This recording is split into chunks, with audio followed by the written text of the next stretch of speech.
Sean ustedes bienvenidos al segundo día de actividades del cuarto coloquio internacional de las culturas del desierto.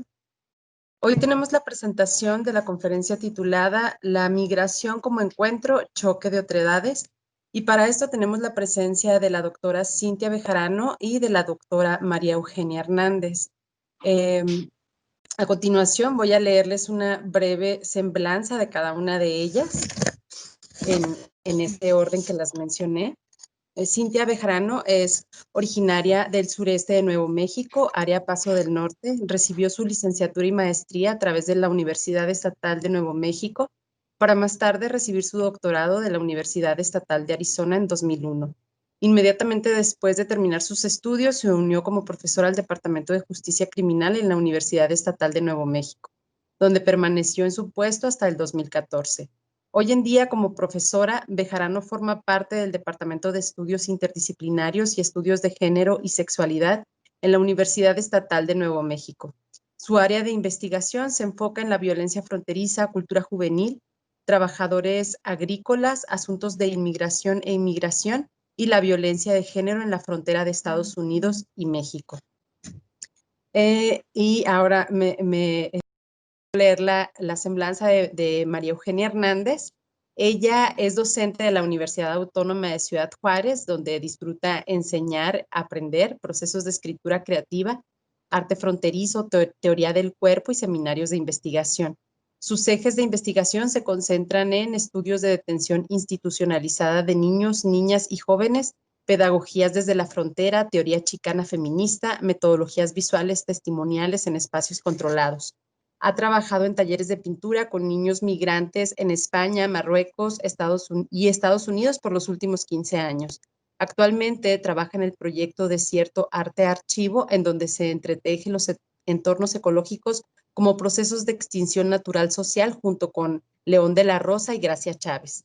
Adicionalmente, desarrolla junto a Bejarano la forma en la que la amistad crítica desestabiliza los sistemas de vigilancia fronteriza. Pues bienvenidas y bienvenidos todos. Los dejo con la doctora María Eugenia. Hola, pues me da mucho gusto saludarlos, estar con algunos amigos, amigas aquí. Y quiero empezar sobre todo por dar las gracias a ti, Karina, a Cintia, y al coloquio de las culturas del desierto.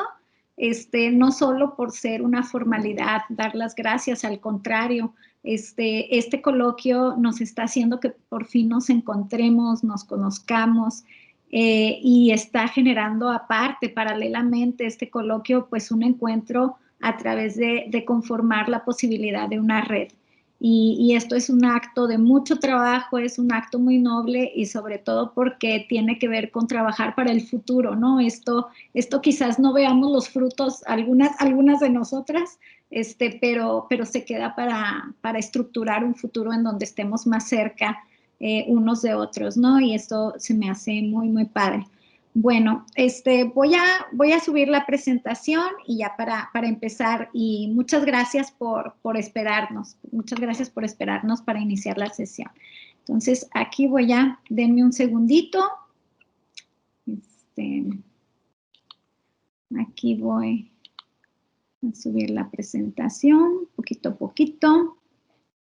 Y déjenme ver, espero hacer esto bien, que no es excusa, pero batallo con algunas cuestiones tecnológicas, pero aquí viene ya para irnos guiando, irnos platicando. Bueno, ya se está cargando, eso ya es ventaja, ¿no? Que lo haya logrado.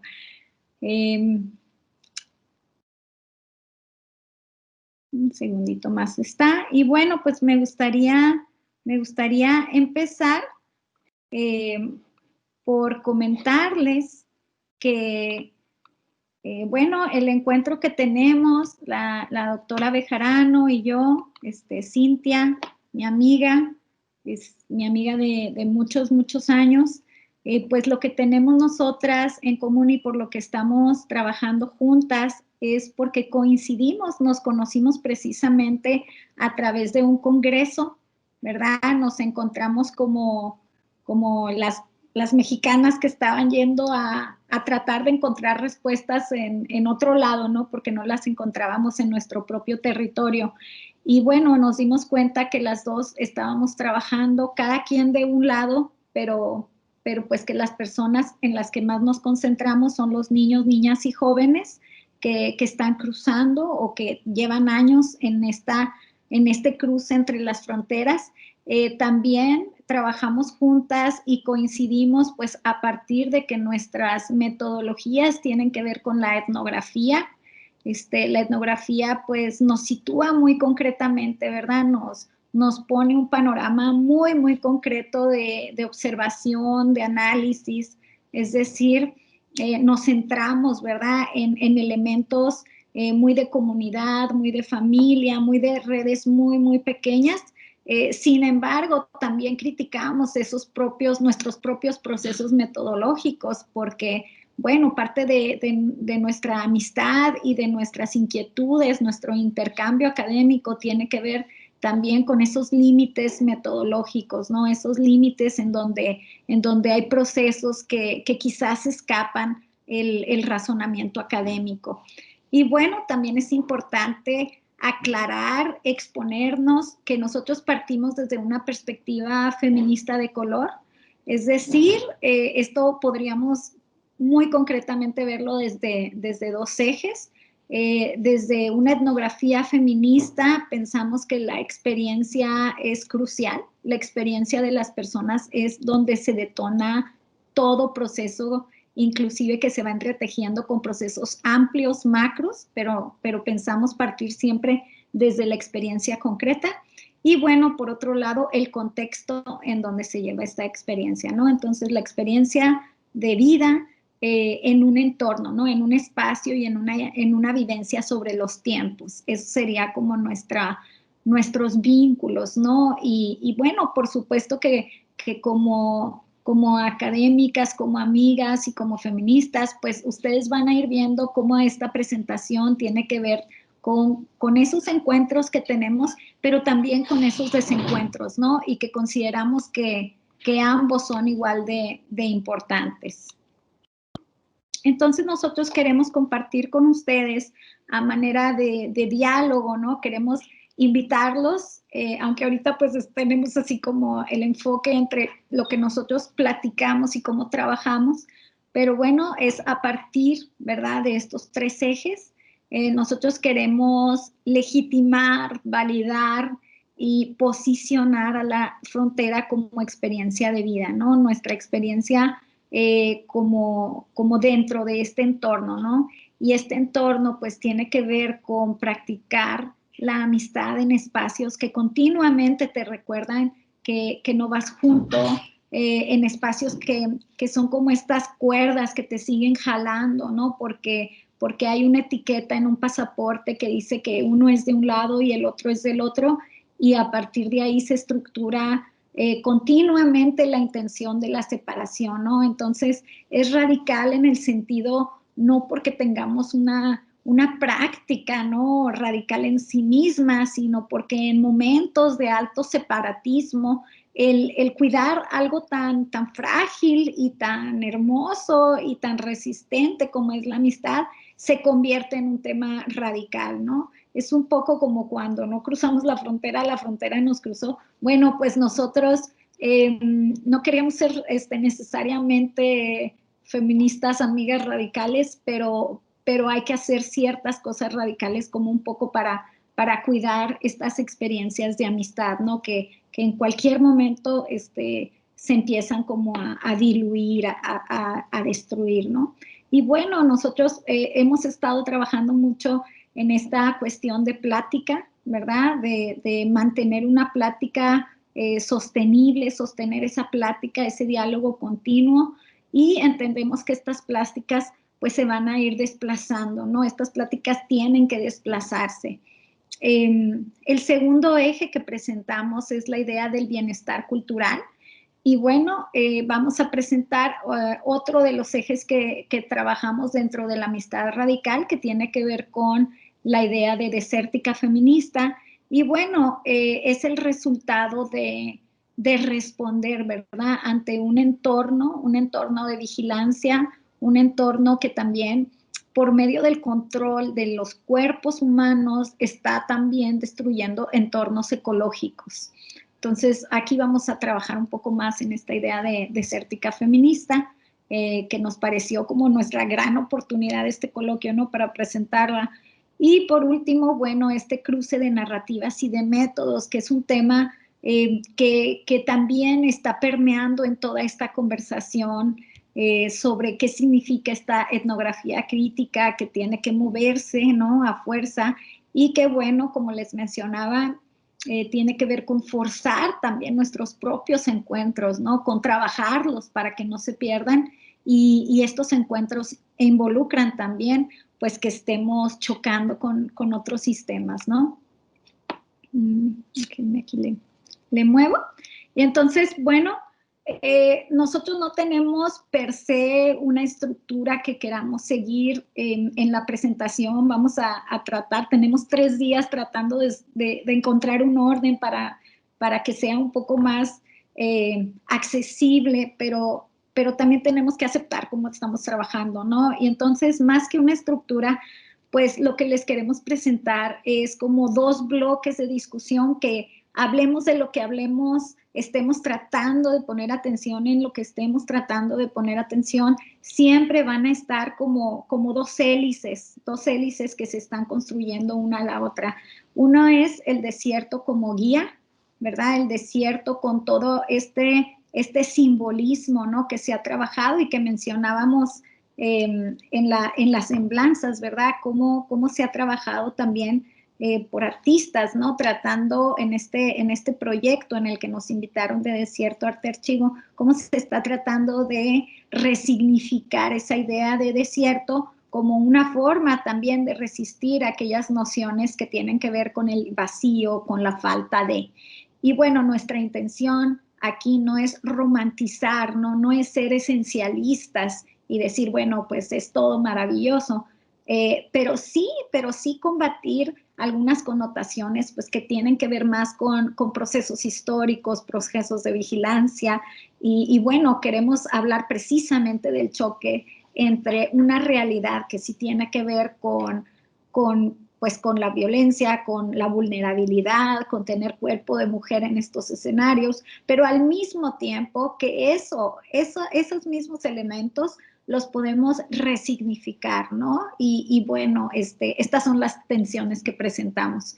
El desierto como guía, pues tiene que ver con entretejer, ¿no? Entretejer esta amistad radical, porque en varios procesos, ¿no?, en varios procesos de en los estudios y sobre todo no en los estudios, pero en el contacto con las personas, con los jóvenes, incluso con los adultos, vemos que en escenarios de alta intensidad y de crisis como separarte de tu familia y estar aislado, se provocan amistades profundas, sin embargo, de corta duración, ¿verdad? Pero entonces esta es una experiencia sumamente intensa que se da a pesar de las condiciones de alta intensidad institucional que se dan, ¿no?, en este contexto de las personas migrantes. Entonces, a partir de ahí, también tomamos esta postura de la amistad radical, y que no tiene que ver con nociones de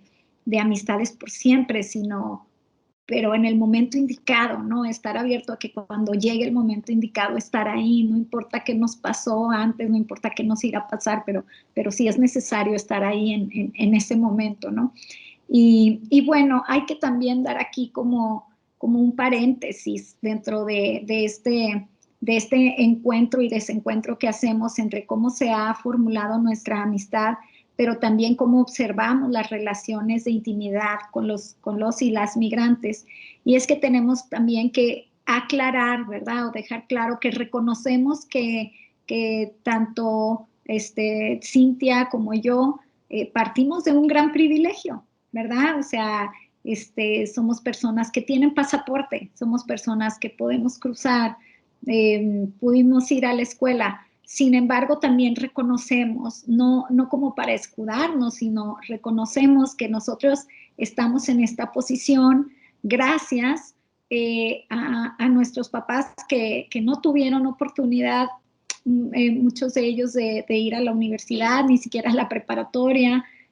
Reconocemos que muchos de nuestros familiares y de nuestra comunidad pues tiene que ver con mantenerse por medio de un cruce informal, indocumentado. Reconocemos también que parte de nuestra historia familiar tiene que ver con ir a los centros de detención, no solo por estudiar o recabar datos, sino porque vamos a encontrarnos con alguien de manera personal. Entonces, no queremos dejar de reconocer que entendemos que hablamos, pese a lo que sea, estamos hablando desde una posición privilegiada. Entonces, bueno, proponemos esta idea de amistad también como un elemento de bienestar, ¿verdad? Lo vamos a ir construyendo, pero para reaccionar, ¿verdad? Ante una constante militarización, es decir, ante un control que se vive en este espacio. Sabemos que no es nuevo, sabemos que es un proceso histórico que se ha ido un poco cuajando y cada vez haciéndose mucho más profundo, ¿verdad? Sin embargo, yo creo que la atención y alguna de lo que veo también en algunas otras de las mesas es que estamos entendiendo o tratando de entender cada vez más cómo estos procesos sociales se viven, pero desde una noción de capital, ¿verdad? Y entonces este es el choque, este es el gran choque. Y con esto, bueno, déjenme devuelvo un poquito para terminar esta idea y luego pasar a la siguiente. Pero el gran choque es precisamente cómo podemos hablar o tratar de hallarle sentido a una realidad en donde por un lado existe la amistad, la alianza, el compromiso efímero, pero total, a la vez total y a la vez efímero, ante un sistema que está altamente estructurado, que es firme, que se despliega a otros escenarios de la vida, y que es el sistema de capital, ¿no? Y que tiene una de sus cúspides más profundas y más horribles, perdón por el término antiacadémico, pero más horribles, que es capitalizar a partir del encierro de unos humanos ante otros humanos, ¿no? Y bueno, estas son las hélices de las que vamos a partir. Como parte de la etnografía, nosotros en esta ocasión queremos centrarnos en algo específico, ¿no? Es como, son los hábitos a lo mejor de las etnógrafas, pero, o de la etnografía, pero queremos situarnos en un análisis que hemos hecho sobre lo que le llamamos la ciudad de las carpas. Entonces, ustedes recordarán que cuando se vienen las caravanas de migrantes a lo largo de toda la frontera, hubo como estas ciudades móviles que se asentaron, ¿no? Y entonces aquí tenemos en este mapa, pues, los puentes internacionales, porque no estaban donde sea, estaban a lo largo del puente internacional. En algunos puentes eran 20, pero en otras eran 50 y se iban haciendo ramificaciones. Esta ciudad de las carpas, visitamos todos los asentamientos, estuvimos viendo, si algunos de ustedes que estaban aquí o que viven en la frontera recuerdan, empezó en una época similar, septiembre, octubre de 2019, pero luego se vino un frío muy intenso, y después del frío intenso desaparecieron. Entonces, esta ciudad de las carpas, igual que la amistad efímera e intensa y de compromiso, es una manera de asentarse ante una reacción al cierre de frontera sí, y a los mecanismos que ahorita vamos a mencionar que se dieron en ese momento. Sin embargo, al mismo tiempo, estos son fenómenos que fácilmente se nos pueden escapar, que fácilmente pueden borrarse de la historia de la migración. ¿Por qué? Porque son intensos, pero son breves. Y entonces, este lapso tan pequeño, pero continuo, siempre están pasando tan breve, que siempre genera como esta noción de que la migración o el migrante es algo nuevo, es una situación que nos acaba de pasar. Y esta idea, esta connotación de que es un fenómeno reciente, nos agrega como un tipo de miedo, de pánico, de siempre construir a estas personas tan cercanas a nosotros y a nosotras como si fueran otras personas, ¿no? Aquí empieza la otredad. No es que sea una otredad elaborada orgánicamente, en donde me distingo y me diferencio, sino es por diseño, ¿no? Es todo un sistema que me empuja a ver estos asentamientos y a estas personas como ajenas, ¿no? Entonces, uno de los elementos que pasa cuando hay un movimiento muy breve y que tenemos que estar o no, es nuestra postura, estar muy atentos a la documentación de estos procesos breves, es porque como no alcanzamos en el imaginario colectivo a digerirlos del todo, entonces se quedan nada más en la primera etapa, que es el estereotipo. Y entonces cuando se asentaron, ¿verdad?, en estas casas de campaña, en las carpas, en los puentes, en los parques, y que quemaban cosas para tener un poco de calor, porque son personas que vienen de otros climas, y a lo mejor nosotros traemos suéter, pero ellos ya era una reacción mucho más diferente. Pues lo que veíamos socialmente en los medios, en las personas que iban a ayudar, etcétera, era como, pues son personas sucias, son personas que están destruyendo la ecología, son personas que de seguro, teorías de la conspiración, ¿no? Alguien las organizó, vienen a adueñarse de la ciudad y de seguro están vinculadas con, quedaban, ¿verdad? Quedaban un poco como nada más en esa etapa, que sabemos que tenemos que pasar por esa etapa, sabemos que nuestra primera reacción se va a agarrar de donde pueda. Sin embargo, este proceso efímero no permitía que socialmente pudiéramos reaccionar, ¿verdad? Y ser más empáticos con una historia súper dura que trae cada una de estas personas, ¿no? Entonces, pues esto es donde estuvimos observando, estos son los escenarios. Si ustedes pueden ver, son escenarios muy, muy juntitos, ¿verdad? Nos seguimos vinculando, ¿no? Y estos vínculos que hacemos a través de este espacio, de espacios nacionales, interactuando quizás a la fuerza, pero es lo que nos está mostrando cómo se está construyendo esta amistad radical, esta intimidad diaspórica y, bueno, algunas otras cosas. Ahora sí, continuamos. Y bueno, el primer choque o el choque que nosotros presentamos ante ustedes para platicarlo es una incongruencia. Estudiar un poco migración y transnacionalismo a partir de la intimidad nos revela una serie de incongruencias y de cuestiones ilógicas. Una de ellas es que en los últimos años ha estado disminuyendo continuamente la migración, pero disminuyendo día a día.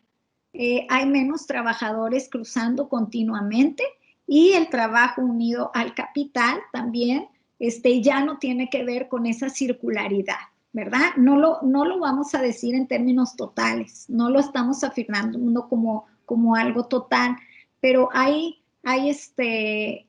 todos los indicadores para decirnos que esto cada vez está disminuyendo. Las fronteras están sumamente reforzadas, están sumamente vigiladas. Hay muchos procesos para cruzar, ¿no? Cada vez está más cerrado. Sin embargo, la incongruencia y este choque es que en este mismo tiempo vemos que la violencia institucional sigue en aumento. Es decir, este monopolio de la violencia que tiene el Estado se sigue configurando a partir de múltiples mecanismos como la separación familiar, centros de detención, los detenidos aumentan, y bueno, empezamos a hablar del complejo industrial de la prisión, ¿verdad? ¿Cómo ahora, una vez que empezamos a detener personas, parece que esto también se da en la lógica del mercado, ¿no? En la lógica de ser un cliente, tener que proveerle servicios a esta comunidad detenida, se vuelve un negocio de Estado, ¿no?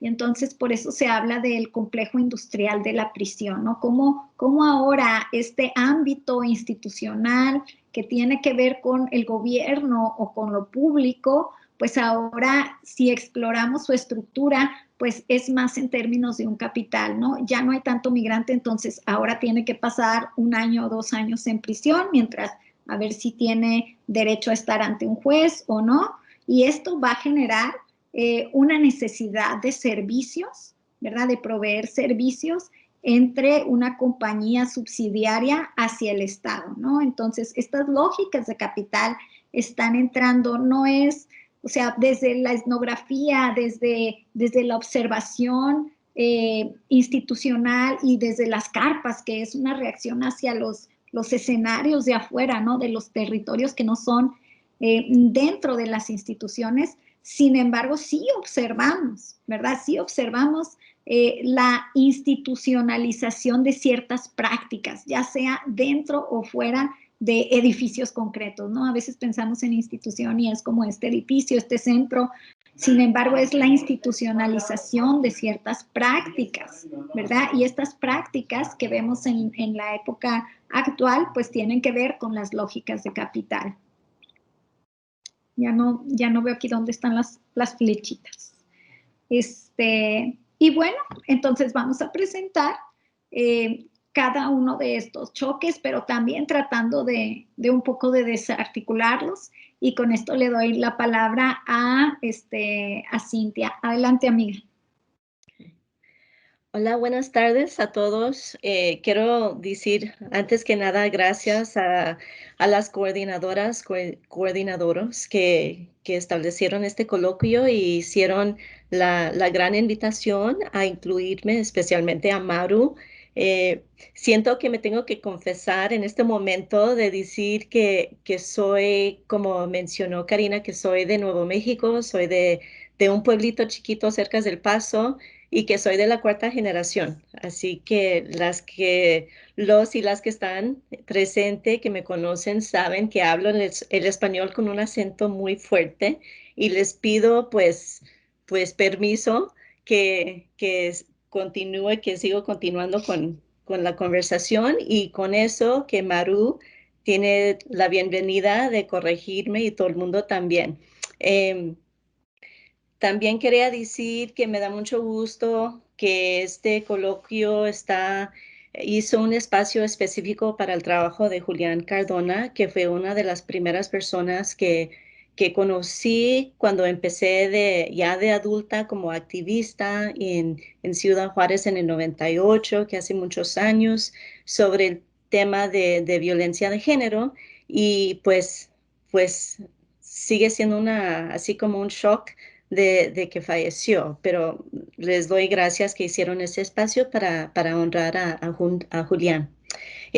Vamos a continuar con esto de la idea de cruce de narrativas, cruce de métodos, como mencionó Maru, mi gran amiga, que nos hemos conocido por muchos años, y las cuestiones de las injusticias adentro de los procedimientos de migración es cómo llegamos nosotras a ser amigas, a ser colegas, y adentro de conocer y encontrarnos en la etnografía de este tipo de trabajo.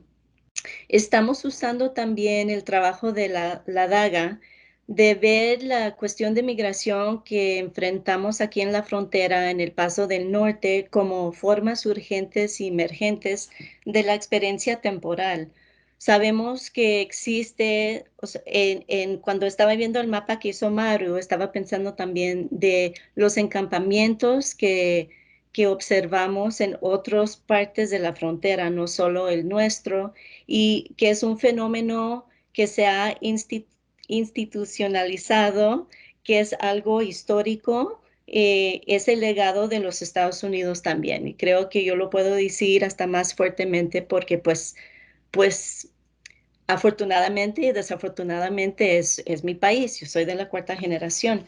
Eh, entonces, esta presentación también es tanto de ver, de criticar y de ver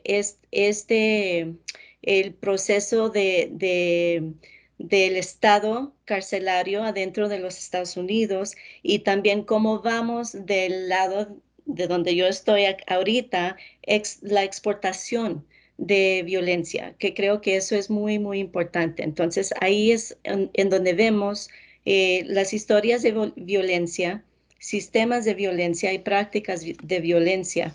Y adentro de ahí vemos la movilidad y el encierro emergente.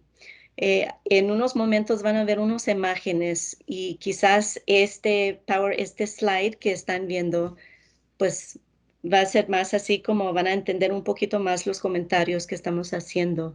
Eh, Adentro de la etnografía que manejamos yo y Maru, también está ahí, puedes seguir al siguiente, a la imagen, si quieres, Maru. Ok. Se puede ver así como un choque de dos imágenes muy recientes. Em, También ahora a mano izquierda se puede entender quizás un poquito más el uso de la palabra corral y los corrales de detenciones inhumanas de los Estados Unidos. Estos fotos, estas imágenes no son algo así histórico, aunque nos podemos acordar si estudiamos la frontera de otros ejemplos, vamos a decir, durante toda la frontera que hemos enfrentado espacios así en diferentes periodos de la ley estadounidense, ¿verdad? La imagen, por ejemplo, al lado izquierda es abajo del puente Santa Fe en el 2019 y me acuerda mucho de una imagen, así para dar otro ejemplo quizás que les puede eh, ayudar para arrancar, así como qué es lo que estamos hablando. Es de una imagen de los 89, 90, que me acuerdo mucho que vi en el estado de Wyoming, del Immigration Naturalization Service, que ahora pues sabemos que el Departamento de Homeland Security en los Estados Unidos ahora incorpora muchos departamentos, ¿verdad? Pero en esa época me acuerdo mucho de una imagen de Wyoming que estaban corralando a los migrantes, a los inmigrantes que estaban trabajando en la industria de carne. Y aparte de tenerlos todos en un lugar como animales, también les estaban poniendo con pluma marca de número en el hombro. Entonces, pues esta práctica es forma de entender más allá la capitalización del encierro y también la urgencia de mostrar estas imágenes, de pensar poquito más en la memoria crítica que se ha mencionado en otras sesiones y la memoria visual. También son procesos históricos que ha mencionado Maru y también es choque de otredades. Adentro de esta imagen, y creo que aquí para volver un poquito más en el otro slide que estábamos usando, podemos ver también la etnografía de lo inmediato, que se va construyendo casas en campamento por parte de la autogestión de los migrantes que estaban en Ciudad Juárez y así como Maru, que sería así como the, the antítesis, ¿no? La La antítesis, antítesis. la antítesis, gracias, del otro imagen que se va construyendo los corrales para encarcelar a la gente, ¿no? Y esto es por parte del Estado a mano izquierda y por parte de la gente a la derecha. Adentro de estas imágenes visuales y como mencionó Maru, que tratamos de de visitar a estos espacios que se convirtieron a otra cosa, centros de detención, centros de comunidades, pero también algo muy íntimo para nosotras como personas que hemos trabajado esta cuestión de migración muy cercanamente y muy íntimamente, no solo de ver con el óptic de académicas, ¿verdad? Muestra también el vínculo entre nuestra amistad, interrogando espacios y encuentros y la etnografía más específica con la migración, ¿verdad? Solo no somos académicas, somos voluntarias, somos miembros de comunidades fronterizas que también hemos enfrentado esta situación por décadas, por la verdad, todas nuestras vidas, de ver ejemplos de migrantes, ejemplos de inmigrantes de mi perspectiva, de mi comunidad, y, y la dificultad de sobrevivir, pero es lo que todo el mundo hace ahorita. Ahorita mencionó Maru que quizás no, la presentación no está súper organizada, pero yo siento que el desorden es nuestro orden, ¿verdad? O sea, todo lo que se ha visto ha sido caótico, que es así como abnormal. No se puede justificar estos espacios que vamos enfrentando y que se van creando. Es injusto de ver a gente así corralados como animales en el territorio de los Estados Unidos. Y también es injusto de saber que seres humanos tienen que formar encampamientos por reglas que se van manejando durante toda la frontera por causa de los estados. ¿Verdad? Y aquí se ve la establección y el crecimiento de esos choques de otredades que se van formando. Y también hay que mencionar el rol, el papel que jugamos como académicas, pero también como fronterizas, de en dónde, en cuál punto vamos a meternos nosotras a hacer cambios, cómo vamos a resistir la historia, cómo vamos a resistir las autoridades y el estado carcelario. Y esta es una forma. El siguiente.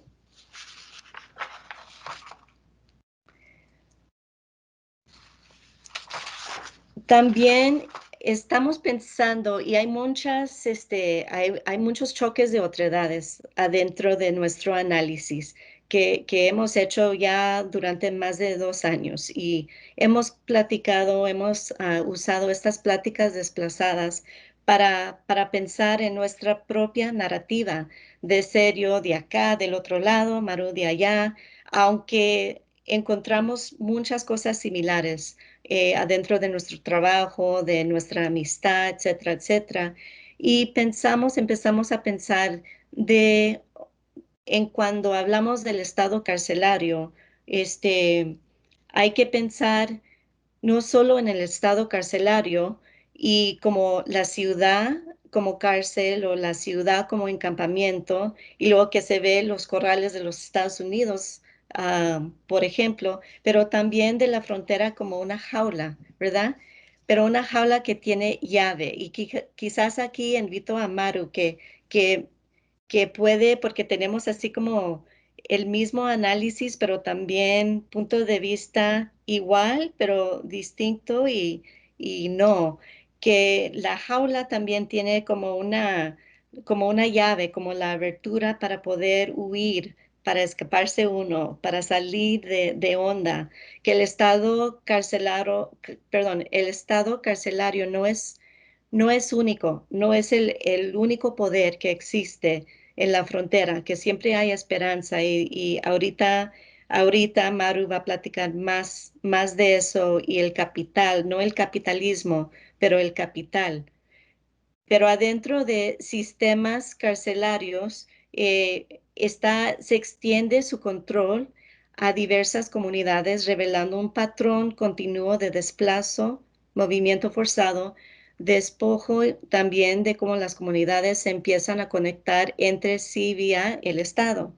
Entonces aquí creo que de hablar de la frontera en un análisis, solo uno, de un espacio como jaula, podemos entender poquito las experiencias que nos van así vinculando, que se forman raíces de resistencia, como los migrantes que se ven en sus encampamentos, como los mexicanos de ser fronterizos y como los mexicanoamericanos, los chicanos como yo, que también estamos resistiendo, que hemos sido colectivamente marginalizados.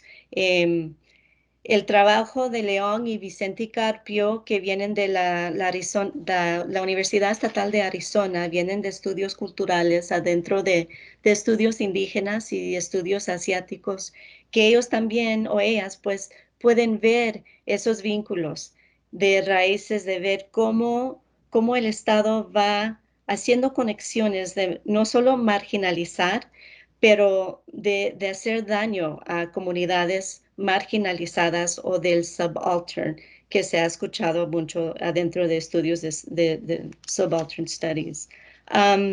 Y luego antes de seguir adelante, solo quiero mencionar la frase del el sistema se estructura para situarlos en una posición de subordinación, una jaula con candado, que Michelle Alexander en los Estados Unidos como criminóloga, ahorita su trabajo ya por unos años se ha usado mucho para explicar este fenómeno de mass incarceration, que los Estados Unidos está encarcelando, creo que tiene el puesto número 1 de encarcelar a gente más que en cualquier otro país en el mundo.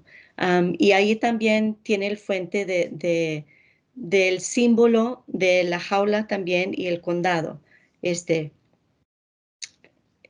¿Gustarías hacer un comentario, Maru? Pues me parece que tú ya lo explicaste muy bien, quizás nada más como reiterar que la frontera es entre varios significados.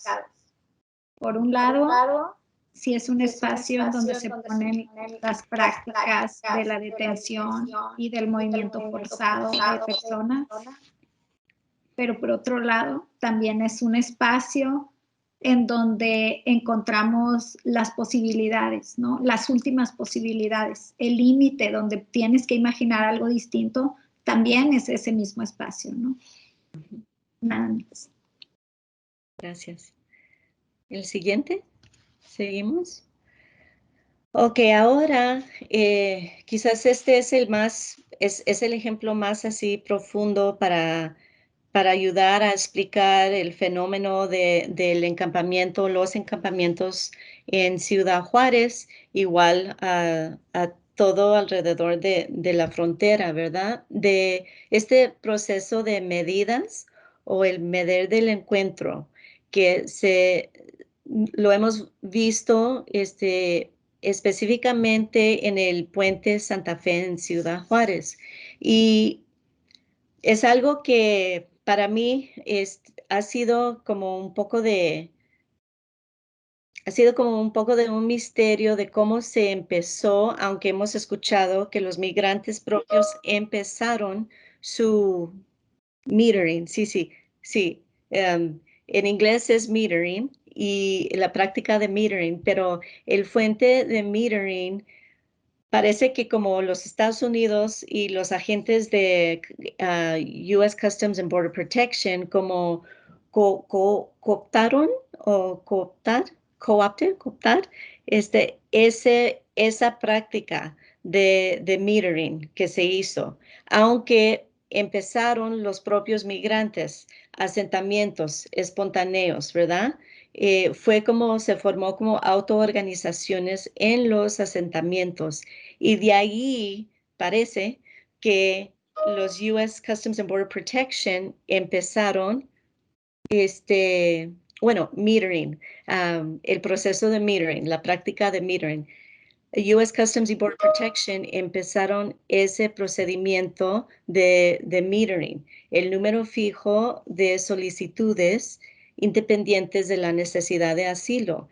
Entonces, sí pudimos ver adentro de los migrantes esa práctica de autogestión de los migrantes, de empezar esos asentamientos también es un ejemplo muy fuerte de intimidad radical entre migrantes que había mencionado Maru anteriormente.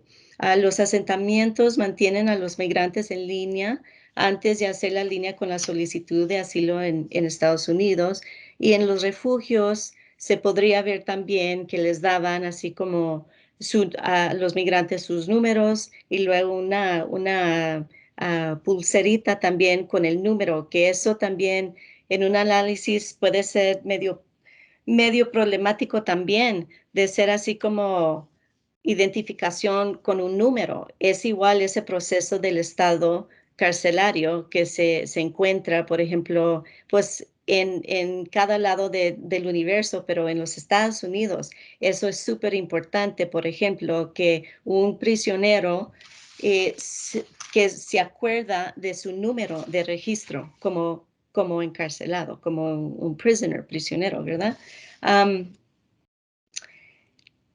Bueno, los migrantes internos y externos, igual los mexicanos del interior que también formaron parte de los encampamientos, incluso los centroamericanos, los pocos que vivían ahí también, empezaron este proceso, y luego podemos ver la cooptación del US Customs and Border Protection de usar la medida, y se forma de inspección esta este fenómeno nuevo que jamás habíamos visto en esta frontera, de lo que yo sé. También se hizo un espacio así como para justificar más allá que los mexicanos, aunque corrían riesgos y estaban pidiendo asilo político, que tenían que quedar en un tercer país seguro, que es imposible, ¿verdad? Todo esto vuelvo a las raíces de la exportación de violencia de parte de los Estados Unidos, porque estos procesos empezaron simplemente por lo que hizo los Estados Unidos de la regla de quédate en México, que forzó a los migrantes a establecer estos asentamientos, y fue violencia que forzó el despiazo interno de mexicanos también, porque todo el mundo sabe que los Estados Unidos hemos dado miles y miles y miles de dólares para, según enfrentar en comillas, la violencia contra las drogas. También vimos estas prácticas forzado a los albergues también del gobierno mexicano, que se vieron forzados a responder súbitamente a la iniciativa de Quédate en México. Se va viendo durante este procedimiento ese choque de otredades. ¿Quién puede entrar más profundamente de lo que ya existía y quién no puede entrar a los Estados Unidos? Me imagino que todo el mundo ha tenido esa experiencia, si son de la frontera, de esperar en fila en el puente Santa Fe o en otro puente y esperar, así como la luz verde o la luz roja. Y pues es algo muy, muy horrible, aunque habla Maru que nosotras tenemos ese privilegio de los pasaportes y no sé qué, pero de formar testigo, de ver estos procedimientos, es, es también ser testigo de la violencia demasiadamente, y cómo se va exportando la militarización de los Estados Unidos a otros países, que ya tenemos históricamente eso muy registrado, ¿verdad? Muy afirmado, pero ahora se va viendo hasta más que se va militarizando más y más el país de México.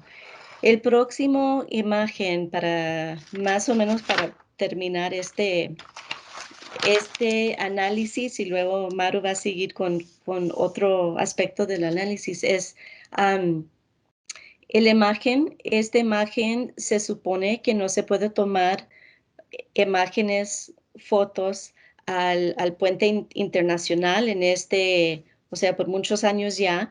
Entonces, esta imagen no es nuestro, es del WALA, the Washington Office on Latin America. Pero por nosotros que conocemos el puente, que cruzamos el puente, sabemos que estos cambios fueron muy profundos. Fue así también para encarcelar a la gente, los fronterizos, los transfronterizos que van cruzando fronteras con frecuencia o no. Por eso creo que es relevante de decir la frontera puede ser una jaula, porque no es solamente de cuestiones de inspección a los migrantes centroamericanos o los migrantes mexicanos o de otros países que estaban pidiendo asilo político o de ser refugiados, pero incluso son personas como nosotras, de que tratamos de cruzar con frecuencia, algunos diariamente para trabajar, etcétera. Y fue así como otro shock, otro choque profundo, difícil de ver cómo se va más y más y más viendo de una manera hasta más así del estado encarcelario, que no va a parar, que no hay fin, ¿verdad? Y para terminar, el siguiente slide. Maru y yo estamos usando un concepto que lo nombramos las escalas de humanidad, que se va a publicar adentro de una antología de parte de Tim Dunn y Natalia Rivas Mateos, que habla sobre, el título breve es el Mantling y Dismantling of a Border City.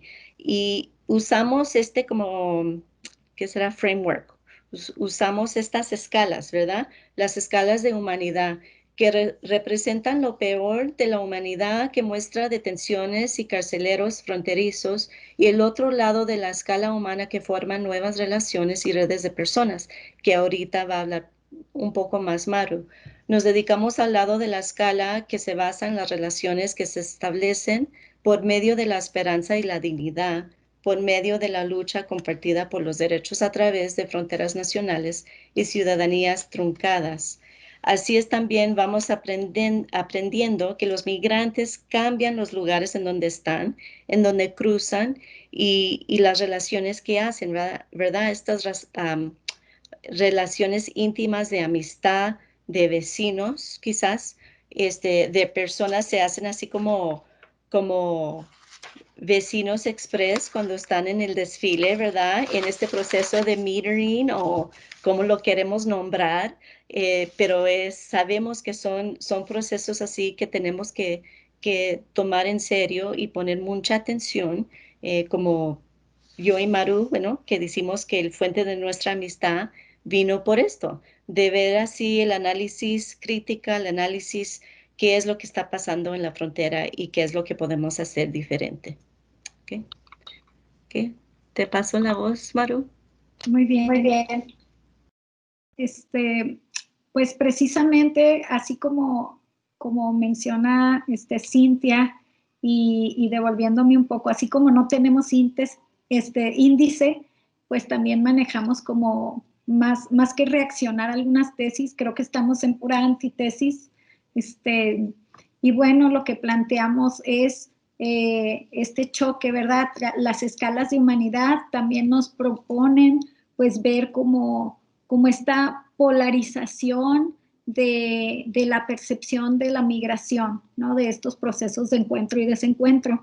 En estos procesos, pues nosotros a veces no tenemos ni siquiera los argumentos, no tenemos las herramientas para poder aproximarnos a esto, porque obviamente vamos a estar trabajando por empujar hacia la justicia social. Sin embargo, sabemos que estamos siempre metidas en un tema muy, muy pesado que es el poder institucional.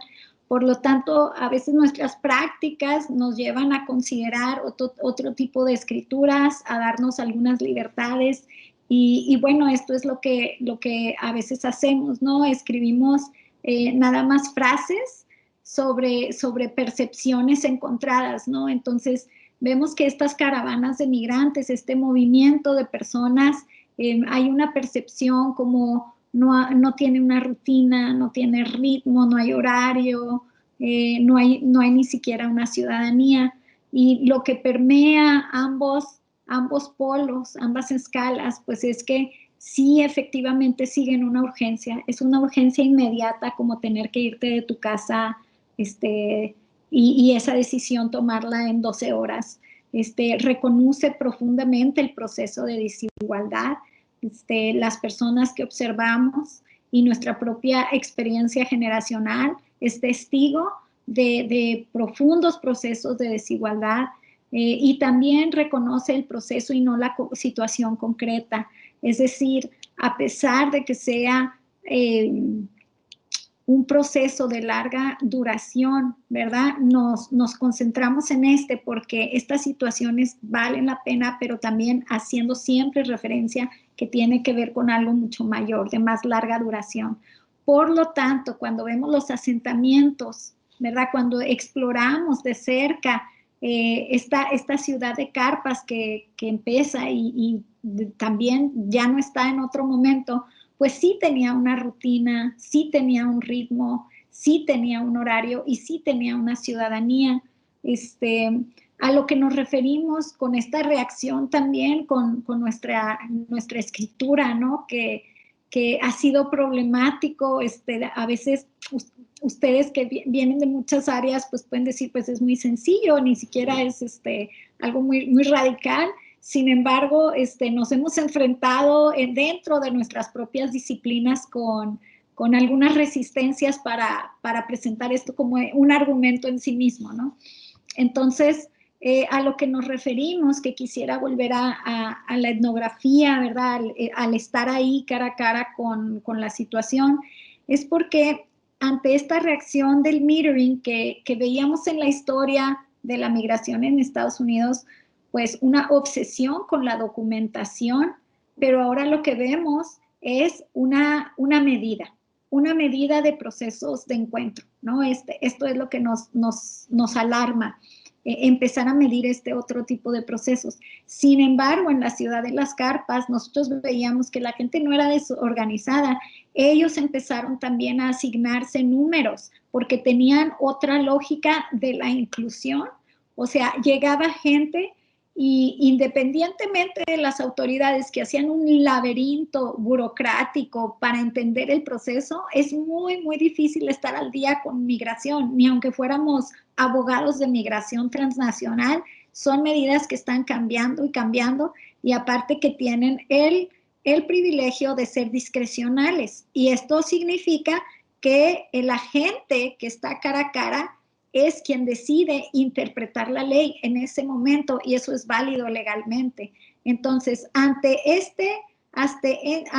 este encuentro, ¿verdad? Las personas en su interior tenían bastante orden, ¿no? Y tenían también ritmo y tenían horario. Entonces, voy a continuar con esta reacción. Lo que queremos proponerles, ¿verdad? Es pues esta idea, uniéndonos a las discusiones de tratar de entender o elaborar el bienestar, pues nosotros lo observamos y lo observamos en los lugares menos esperados, en los lugares de más crisis, en los lugares con menos recursos, observamos cierto bienestar, y esto no es para desentendernos o lavarnos las manos como que, bueno, pues todo está listo, sino más bien como para repensar desde una manera crítica.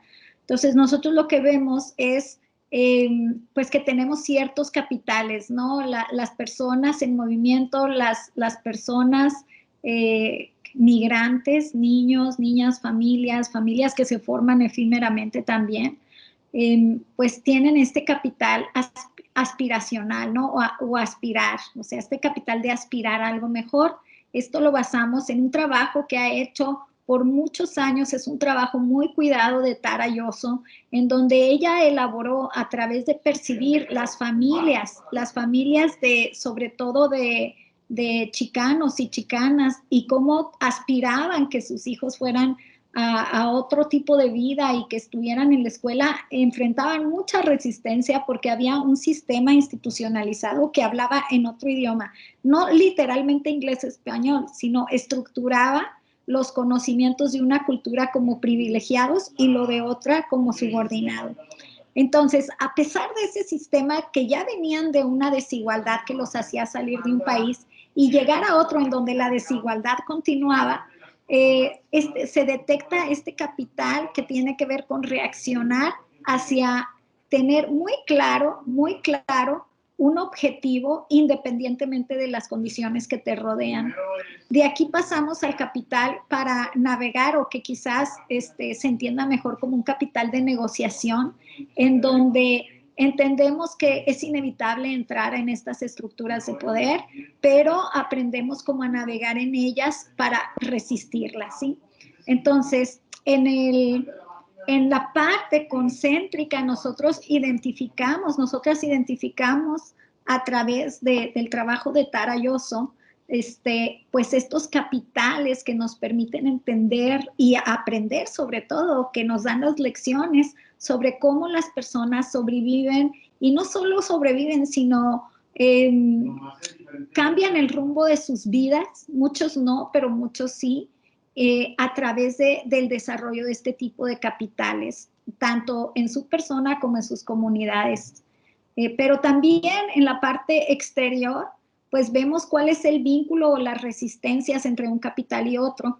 Por ejemplo, entre el capital para aspirar a algo mejor para la generación que venga y aprender a negociar dentro de una institución que te excluye, pero que tienes que estar ahí, pues tenemos que Turner propone, y esto también lo trae a colación Tara Yoso, es el término de comunitatas, que es un poco como la ciudad de las carpas, estas comunidades que emergen, que se tienen que repensar, no como la comunidad imaginada que tiene generaciones, sino esta comunidad que tiene vínculos como una reacción ante la violencia del Estado y se conforma y se apoya por tiempos breves, ¿no?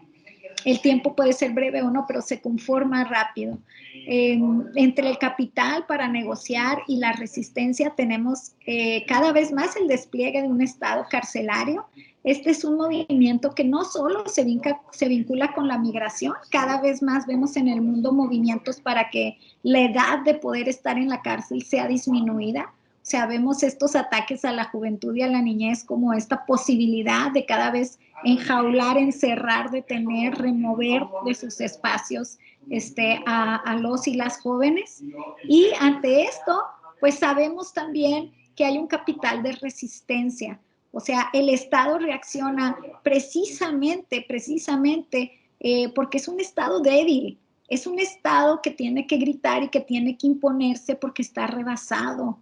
O sea, es un Estado en donde las personas van a buscarse la vida, y claro que hay una serie de eventos desafortunados, pero entre más se impone, más se evidencia su falta de legitimidad.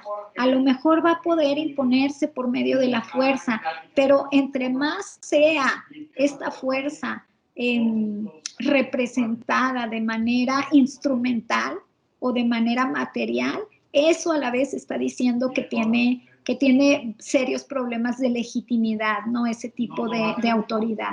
Y entonces ante esto observamos estas resistencias, y una de ellas, y que es en la que nos hemos enfocado más en esta conversación, en esta plática, pues es la intimidad diaspórica, que es estos momentos, ¿verdad? Estos momentos y estas personas que se encuentran, ¿verdad? Que se encuentran brevemente y se rescatan esa humanidad a partir de esos encuentros breves, ¿no? O de una temporalidad cuestionada, ¿no? Puede ser breve o no. Antes no eran tan largas las detenciones, pero ahora sí. Y bueno, para construir precisamente cómo todo esto se liga, tanto un empuje que está como asfixiando, pero también las resistencias que le empiezan a quebrar desde adentro, pues tenemos que el capital que ahorita mencionábamos, aspiracional, pues es esta manera de seguir imaginando el futuro, ¿verdad? De no situarse en el presente. Esto lo vemos en estas poblaciones que están ante alta crisis y que todavía se organizan no como un rasgo de personalidad, sino como un rasgo de comunidad. O sea, que se permiten soñar porque empiezan a hacer lazos con personas inesperadas, ¿no? empiezan a hacer lazos desde lo más absurdo, ¿no? Cada uno de los capitales, y esto es algo que nosotros construimos a partir de Yoso, pero que nos parece que hay que agregarlo, y es que cada uno de los capitales lleva riesgos.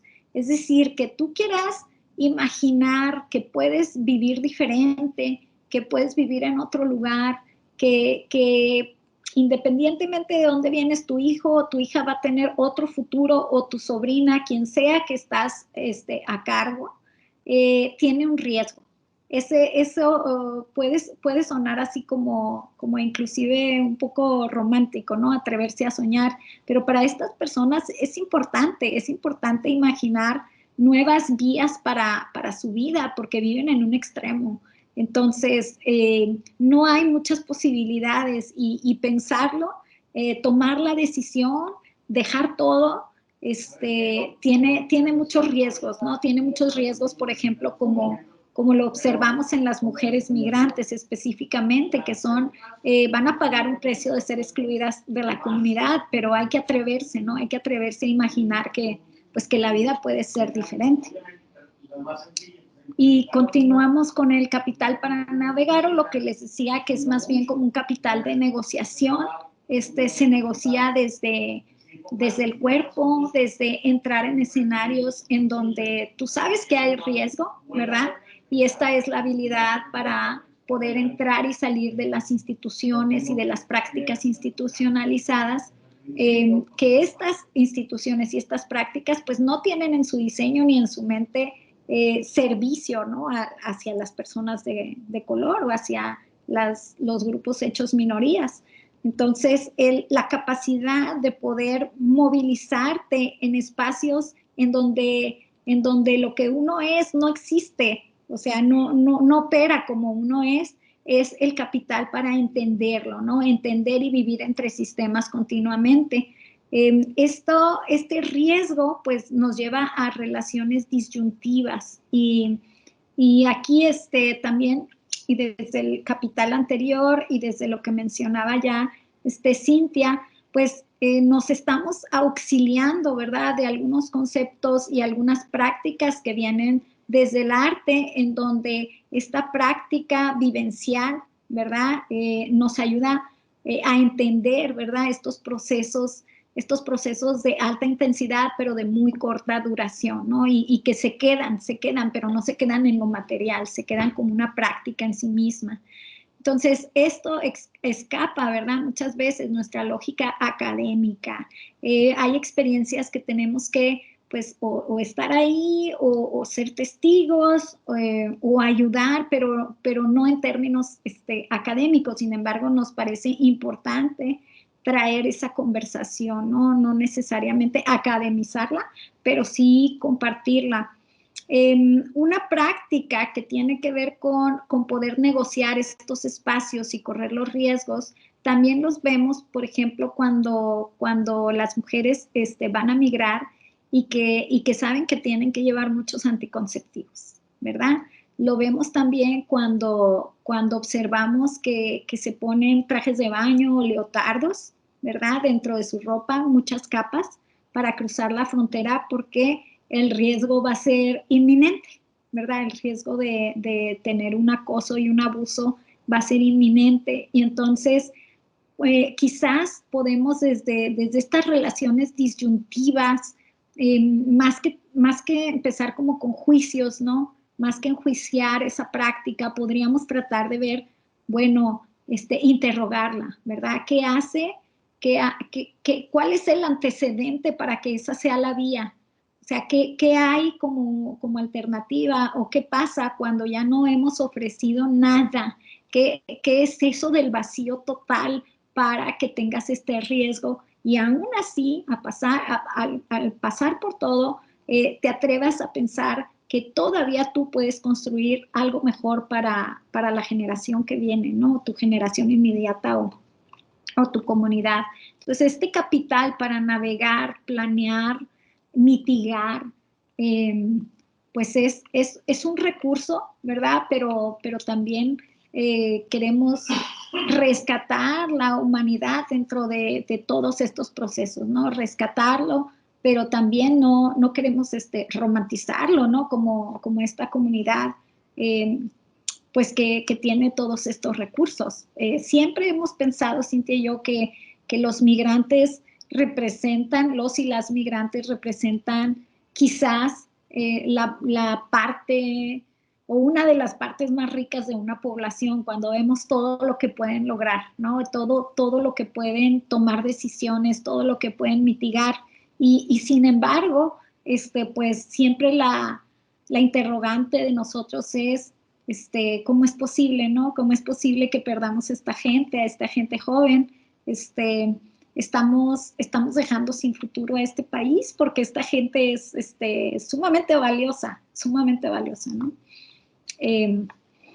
Entonces, bueno, otro de los cruces, ¿verdad? En estas cruce de plática, cruce de métodos, cruce de experiencias, pues tenemos el capital de resistencia, ¿no? Y es un poco como ahorita platicábamos, que tiene que ver con resistir estos legados, ¿no? Estas instituciones también son legados a través del tiempo. El riesgo de someterse a estas prácticas de metering, como ya lo mencionamos y como lo menciona también aquí León en el chat, ¿verdad? Frena ha intentado apropiarse de la forma, exacto, de la forma, pero no del contenido.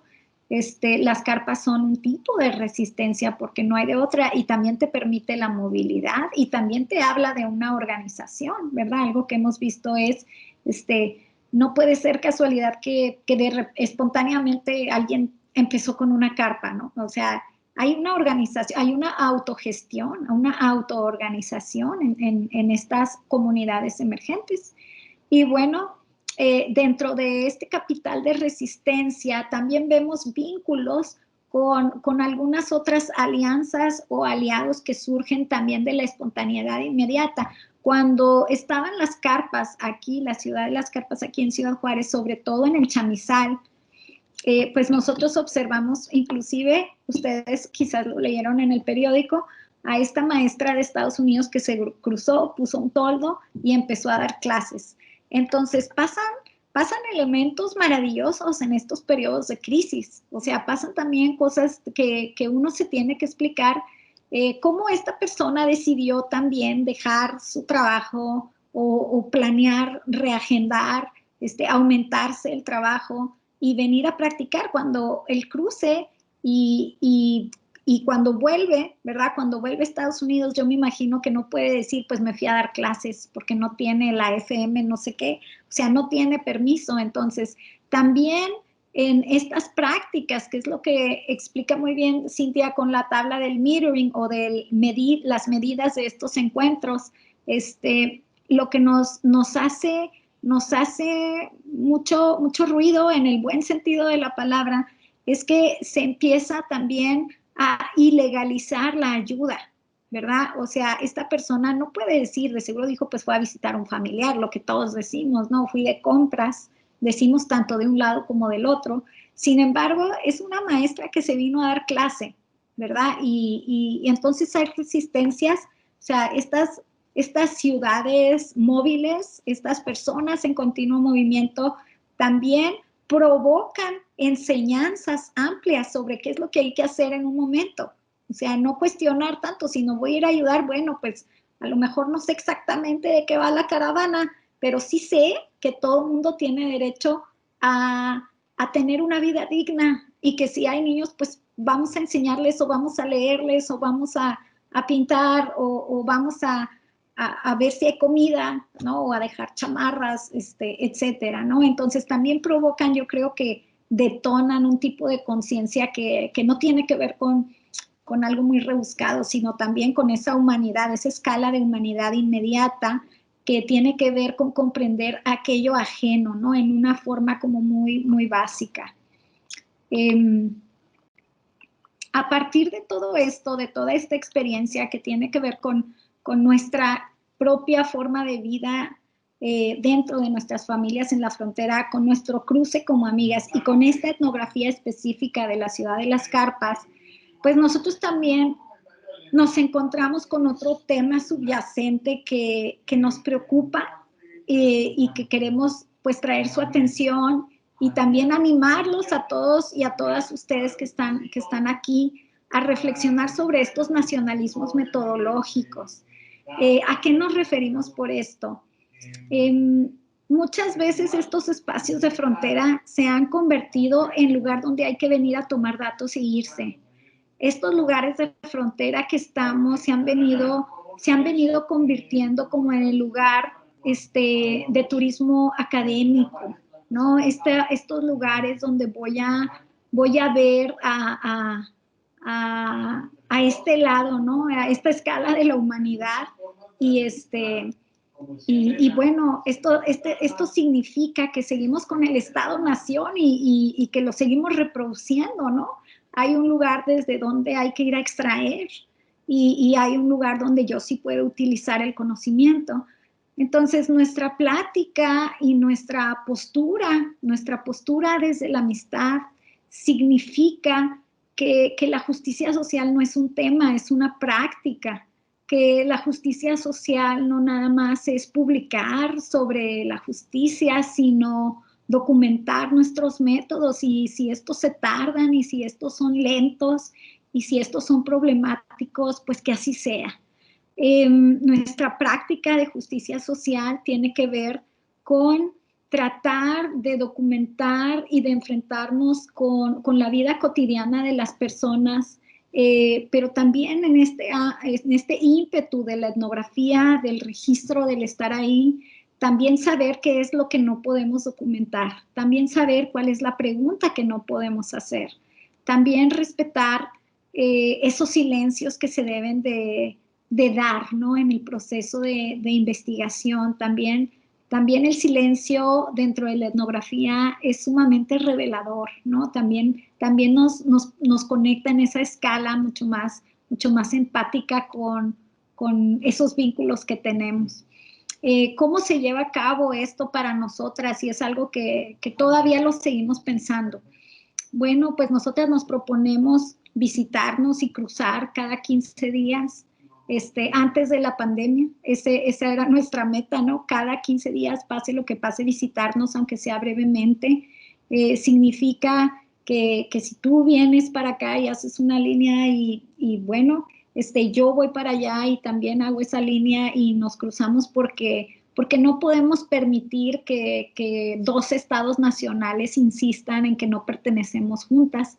No podemos permitir que una comunidad y una cultura que es unida, que tiene generaciones y generaciones de vínculos, cada vez sea más, no solo separada, sino que se construye a partir del antagonismo, ¿no?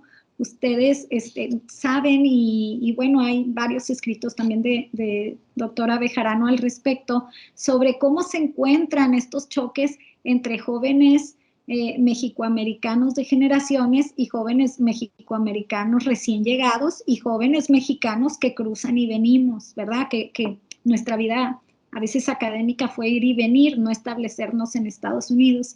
Y entonces parece que ahí hay un choque entre qué es lo más mexicano, quién es el más legítimo, y eso ha generado desarticular a su interior.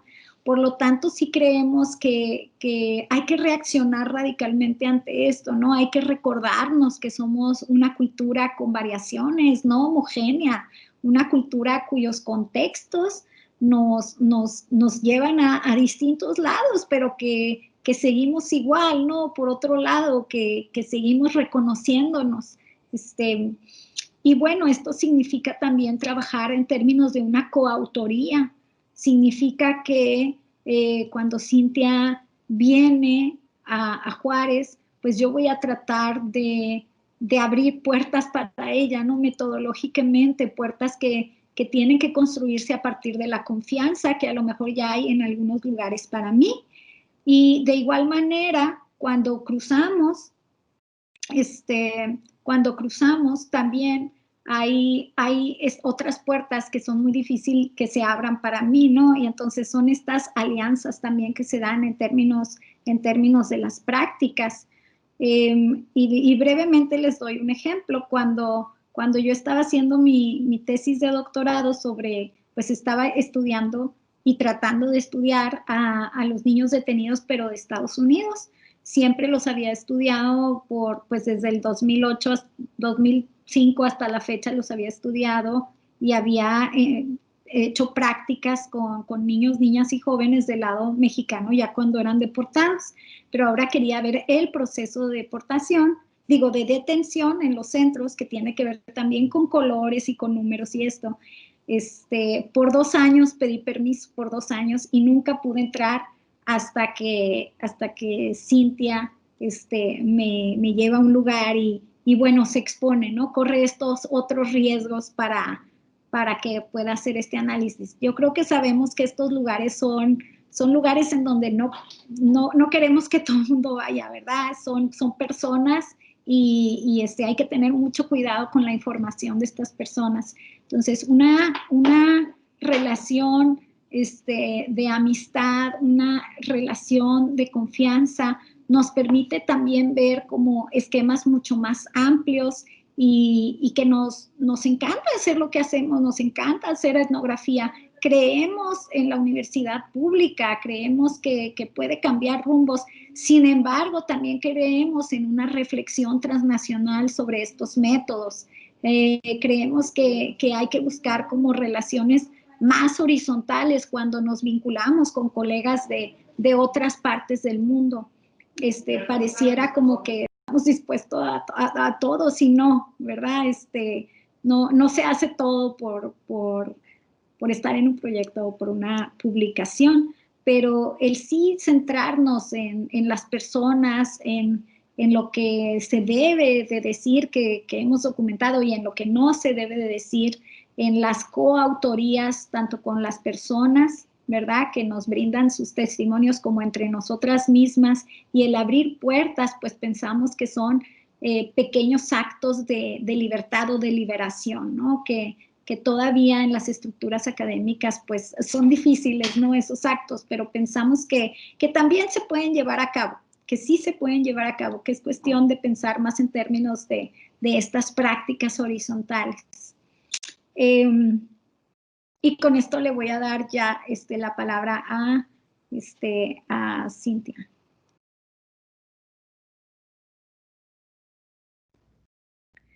Pues creo que las dos vamos a mencionar vamos a platicar un poco sobre este concepto que ya tenemos un año más tratando de desarrollar este concepto teórico y que viene de raíces pues de la frontera, de la sabiduría del desierto también. No me gusta leerlo, lo pueden leer, ¿verdad? Pero también es el símbolo del choque entre relaciones de intimidad que hemos comentado adentro de nuestra amistad radical y también las amistades o las relaciones radicales que se van formando, que hemos visto durante la frontera con esta cuestión de migración. Sabemos que es importante de tener un punto de vista feminista también, que va analizando estos temas tan difíciles, pero también que son temas de mucha importancia y que vienen de fuentes de igualdad, de solidaridad, sabiduría y esta cuestión del transnacionalismo, así como el antítesis de el estado carcelario, antítesis de ser así, muy, muy así como fixated, así de ser de un lado o el otro, que sabemos que son procedimientos muy fluidos y queremos formar parte de eso. Es una práctica en este concepto de desértica feminista que queremos presentar, que es algo ético, pensamos, como dice Maru, que en veces hay que gritar, hay que hablar sobre la institucionalización de la violencia y en veces hay que guardar información también, cuanto no es ético. nuestros papelitos guardados, como dice el grupo que se formó hace muchos años, el Latina Feminist Group, dentro de los Estados Unidos. Hay que formar alianzas, coaliciones, etcétera, etcétera, con raíces feministas también. No nos demos suficiente crédito, yo creo, aquí en la frontera. Como dice Maru, que mucha gente viene de afuera a intentar, a explorar como si fuera un experimento la frontera, sacar datos. Hay muchas personas muy éticas, no estoy diciendo que no, muchas personas muy éticas que quieren apoyar, que están trabajando por mucho tiempo, pero es algo distinto también de poder formalizar teoría, conceptos que se pueden manejar en ambos lados cuando uno tiene la experiencia de ser del desierto, de ser de la frontera, de ver estos fenómenos que hemos visto por mucho tiempo en nuestro trabajo, en nuestras carreras y también en nuestras vidas personales. Las gente que nos han rescatado a nosotras con sus historias, con sus esfuerzos, de ser completamente nuestros héroes también. Y a ver, Maru, ¿quieres terminar? Sí, pues, ante un estado carcelario, ante un estado que sus medidas o sus prácticas son para separar familias, para separar amistades, para separar culturas, es un supercrimen separar culturas, para fomentar la competencia cuando te dan un número y vienen grupos de diferentes culturas también, de diferentes países, se fomenta el conflicto, se fomenta la competencia, se fomenta la no cooperación. Frente a eso, nosotros lo que observamos es todo lo contrario. En esos espacios encontramos que las personas siempre muestran lados inesperados, lados que no conocíamos y lamentablemente nuestra mente a veces colonizada no lo esperábamos, pero encontramos el orden, encontramos la cooperación, encontramos la solidaridad, no total quizás, ¿verdad? No total, por supuesto, pero encontramos también la autoagencia, ¿no? Es este conocimiento profundo que únicamente a través de la ayuda mutua se va a poder sobrevivir ante eso. Entonces, pues rescatamos a Desértica Feminista como una posibilidad de seguir trabajando desde lo íntimo, desde lo escaso, desde aquello que se puede diluir, pero que viene totalmente desde otro lado que no se puede tocar del todo por el estado carcelario. Queremos darles las gracias por escucharnos. Todo esto que les decimos no puede estar del todo ordenado, pero les agradecemos también sus comentarios aquí en el chat. Y si alguien de ustedes, de los presentes, quisieran hacer comentarios, pues son bienvenidos, pero les agradecemos su atención. Muchas gracias. Sí, gracias. Muchas gracias a todos.